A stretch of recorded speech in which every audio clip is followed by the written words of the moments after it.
La loi du 7 août 2015, dite loi NOTRe, a prévu la mise en place de la deuxième génération de schéma départemental de coopération intercommunale au 1er janvier 2017.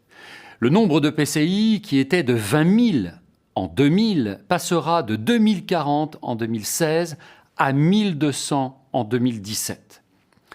Cette restructuration historique de la cartographie nationale passera essentiellement par des extensions de périmètres de PCI à fiscalité propre vers d'anciens syndicats entraînant leur dissolution.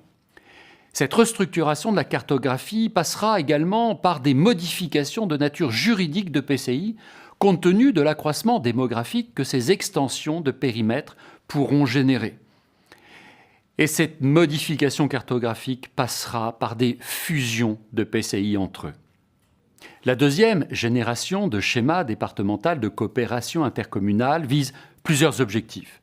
La suppression des syndicats des eaux, de transport, des syndicats d'assainissement, des syndicats d'énergie notamment. Le développement de la solidarité financière, la suppression des enclaves matérielles et financières, ainsi que la mise en place de périmètres pertinents au regard de tous les défis législatifs introduits dans le cadre de l'acte 3 de la décentralisation. C'est essentiellement, nous l'avons dit, l'outil de la fusion des EPCI qui facilitera l'atteinte pleine et rapide de ces objectifs.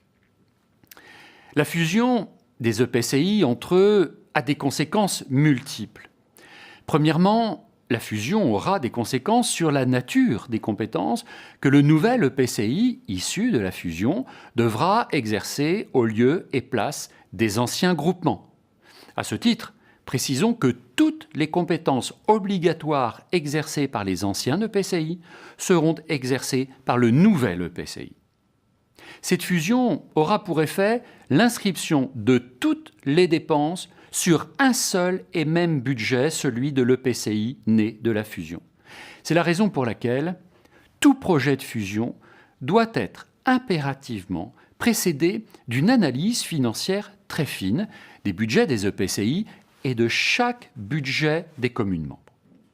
Deuxièmement, conséquences sur les modalités de financement des nouveaux services et sur le besoin de nouvelles sources de financement dans l'avenir. Une fusion peut engendrer mécaniquement de nouvelles ressources qu'il faut savoir ensuite pérenniser, conserver en fonction des différentes lois de finances. En fonction de la forme fiscale des EPCI qui fusionnent, les exécutifs peuvent devoir choisir certains outils en termes de taux de fiscalité ou de mode de redistribution de richesses entre les communes. Il existe pas moins de 16 combinaisons fiscales différentes de fusion, ayant chacune des conséquences propres sur le montant de la DGF. Ce montant de DGF est celui de la dotation intercommunalité. Troisième conséquence de la fusion, c'est celle liée à la pédagogie dont il faudra faire preuve à l'attention de tous les exécutifs communaux qui verront leur commune entrer dans un EPCI dont l'intégration fiscale sera toujours plus forte. C'est ce que prévoit le nouveau schéma départemental de coopération intercommunale applicable au 1er janvier 2017. La montée en puissance fiscale des EPCI qui passe d'une fiscalité additionnelle ou d'une fiscalité professionnelle de zone à une fiscalité professionnelle unique ou fiscalité professionnelle mixte, offre aux équipes financières des outils qui permettent des redistributions de richesses, mais qui doivent être maniés avec prudence. Les maires doivent impérativement comprendre et s'approprier chacun de ces outils. Ces outils sont particulièrement stratégiques. Ils permettent souvent de négocier avec les exécutifs communaux de l'abandon obligé de certaines compétences en échange d'un reversement qui leur permette de financer une autre compétence conservée par eux. La disparition des syndicats de communes, la montée en puissance des communautés urbaines et l'installation récente des métropoles font assurément de la fusion des communautés de communes entre elles ou avec les communautés d'agglomération l'outil le plus important visant à permettre à ce nouveau schéma départemental d'atteindre ses objectifs.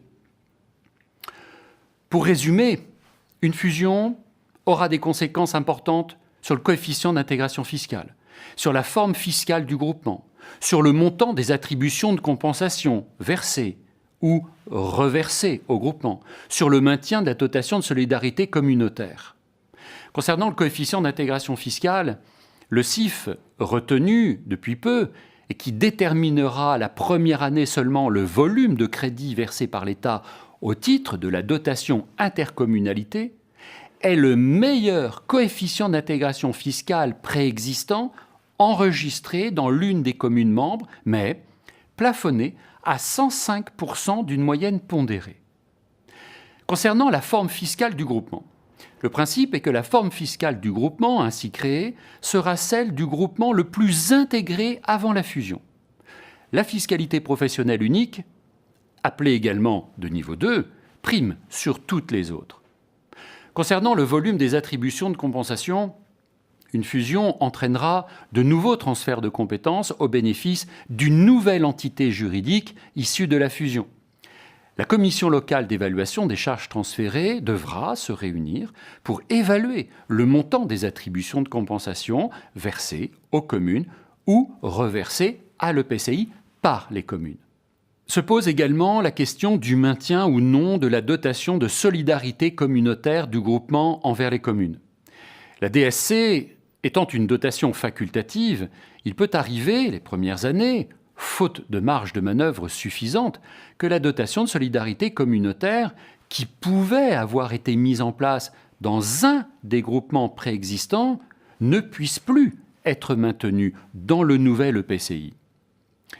Il s'agit là d'une recette de fonctionnement qui présente pour les collectivités territoriales les plus pauvres un intérêt non négligeable. La DSC doit être résolument interprétée comme étant un outil stratégique de négociation envers les maires des communes membres.